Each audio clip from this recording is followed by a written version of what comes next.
Hello everybody, I am Roberto Ferrari from the University of Ferrara, and I'm here to tell you that to have elevated blood pressure is bad.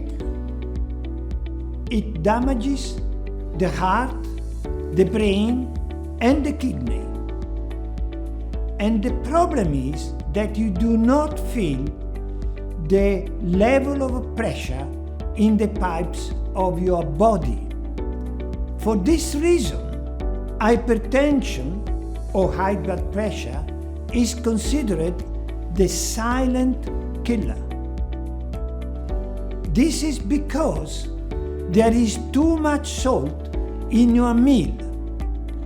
So please, my message to you is please reduce the salt in your meal.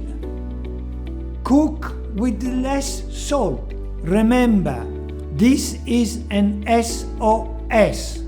Step down with your salt. It's very important for your health. Of course, this can be done, and Dr. Sunil Kumar Wadhwa will tell you how to do it. Thank you, Dr. Robert Ferrari.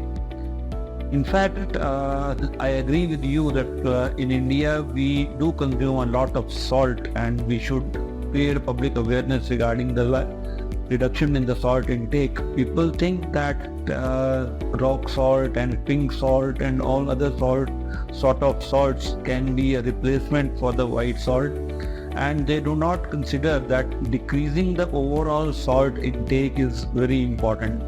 And rather than decreasing the overall salt intake, what they do is decrease the intake of white salt, but they increase the intake of rock salt, pink salt and other sorts of salts. And so, as we all know, that salt intake increases the risk of a heart attack, it increases the kidney disease, it increases the risk of strokes and everything. So overall, salt intake should be less if you want to reduce your blood pressure and you want to sustain a longer life and a healthier life.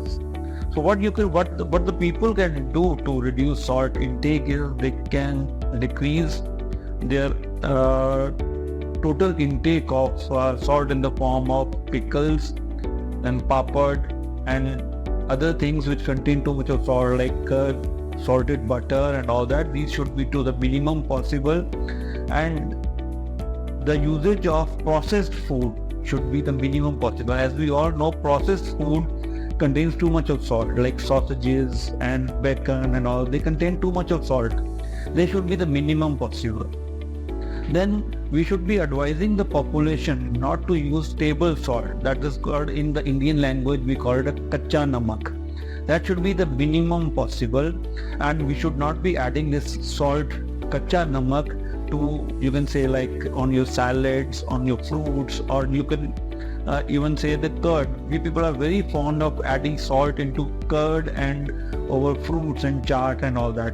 So even the chaat masala, which is very popular in India, that contains too much of salt, that should ideally not be used. These are things. And another thing is, we should be limiting our salt intake in a way that we should not be adding in the table salt. One should keep the containers which contain the table salt away from the tables. This table salt, which word, I don't know, somewhere, wherever it has come from, it should be avoided, and those containers itself should be removed. I think these are a few measures which we can do, and they should be creating a public awareness so that we can just reduce the overall incidence of hypertension in the general public and masses. So, thank you, please.